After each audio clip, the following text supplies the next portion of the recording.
So welcome back to another edition of Got Gameplay on the Sportsnet Radio Network.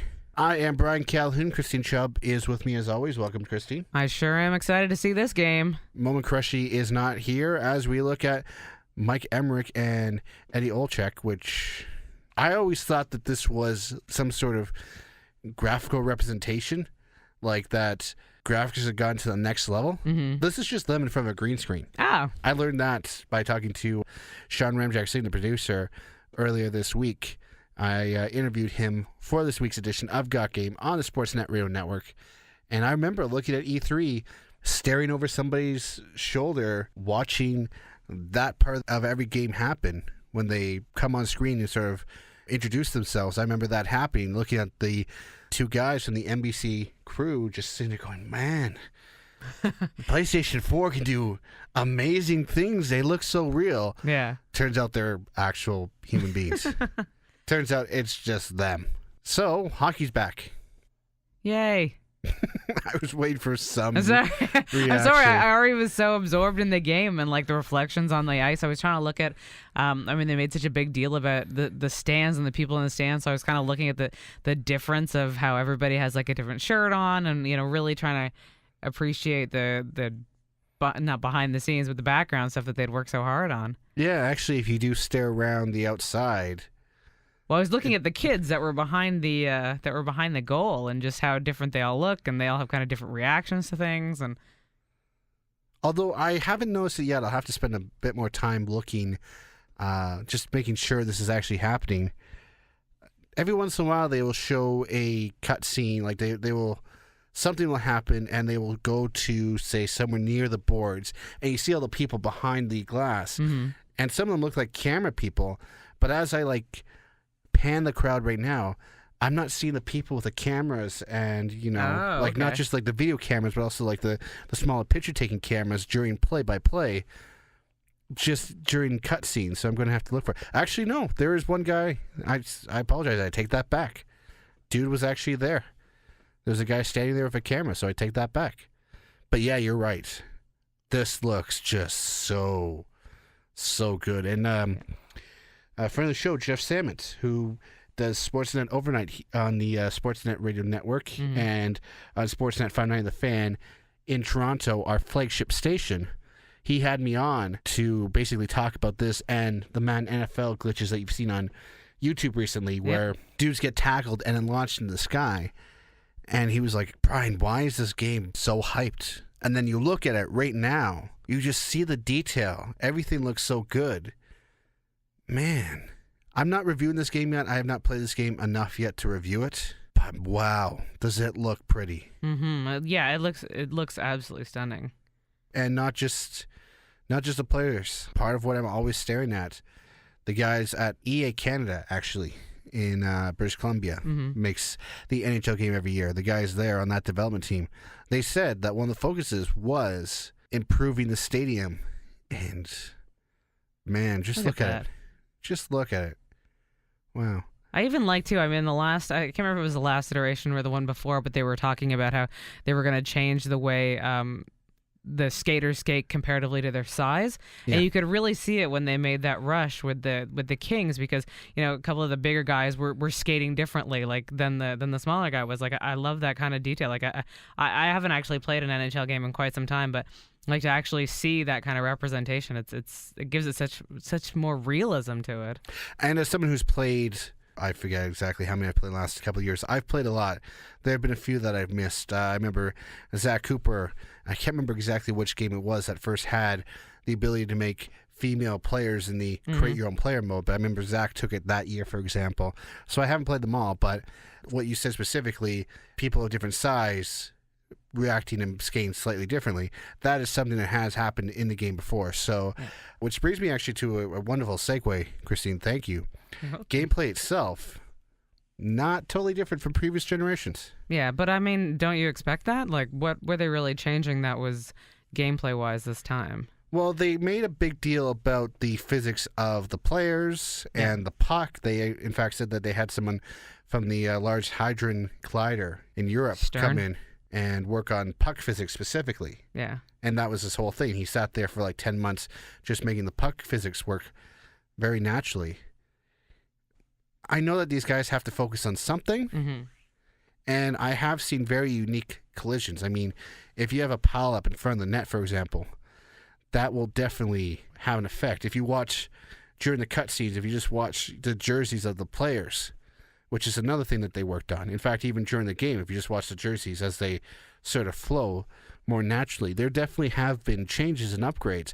But I don't feel like, the actual second-by-second gameplay has changed all that much, even with all these new additions of physics and, changing. Remember how we talked a couple of weeks ago, in fact, at this point, a couple of months ago, about how they changed the player model. Yep. I mean, what you see right now, all these guys and their fancy new jerseys that flow and their actual picture captured faces, because they go to all the teams and they ask them, hey, can we just capture your face and put it in the game? Mm-hmm. With all that new stuff, all that focus, I was spending so much time actually leading up to this point, I forgot exactly what I was talking about. But with all that focus, the game kind of doesn't feel like it's changed in terms of second gameplay as much as I feel like it was hyped to. Yeah. The Michelin Man, that's what we were talking about. The Michelin Man, that's right. Yeah, the Michelin Man. So the Michelin Man, basically, this fancy clothing that they have on right now, that's not the bones of the player. The bones of the player is something you don't see. A character model that they make, and all of them are identical because it's just sort of the internal structure, if you will, of the player. In previous iterations during the Xbox 360 and PlayStation 3 days of NHL hockey, the guy literally looked like the Michelin Man. Oh, there's a fight! Fight! I tried to get the fight going, and the fight would not start. Wah, wah. Now, the dude's actually modeled. The bones of the player is actually modeled. And it's not really the bones. I'm just using that as the best example. The bones of the player, it's actually modeled like a real human being. So, I don't know. I figured that would change the gameplay a little bit. And maybe if I play the game more, because this is very early in me playing the game. Mm-hmm. I think this is my second game, I believe. The more and more I play the game, perhaps I will see these changes right off the bat. Not really seeing the changes.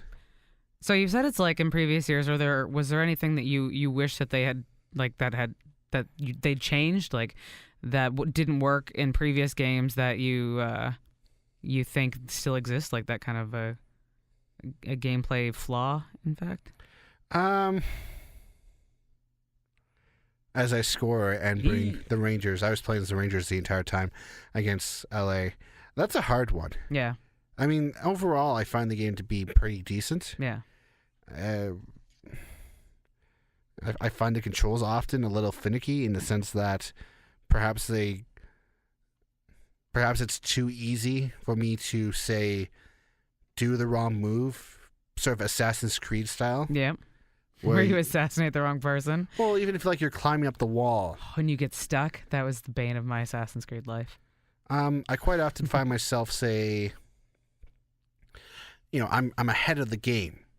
Mm-hmm. Like, I'm at this point, I feel like I think of maybe like a move or two ahead of the game. And as a result, when I'm trying to pass, the game's still like taking in inputs from what I was doing before. I see what you're saying. And it's not like there's much of a delay, but I feel like I give the puck away way too often as a result of being ready to do this, and the game's still like one move behind me, if that makes sense. And I totally get it. As a gamer, I can relate to that. And many different games are like that.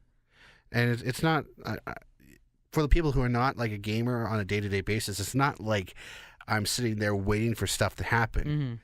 I'm just. You're waiting for the game to catch up. It's too easy for me to do the wrong move because, well, as I said, I'm already thinking about taking a shot when I was like a second later thinking about passing, and then the puck gets passed as I miss on an open net. But it was stage fright. I felt I did like really good in this game for the first half a period, and then realized, oh no, everyone's going to be watching me and judging me on this.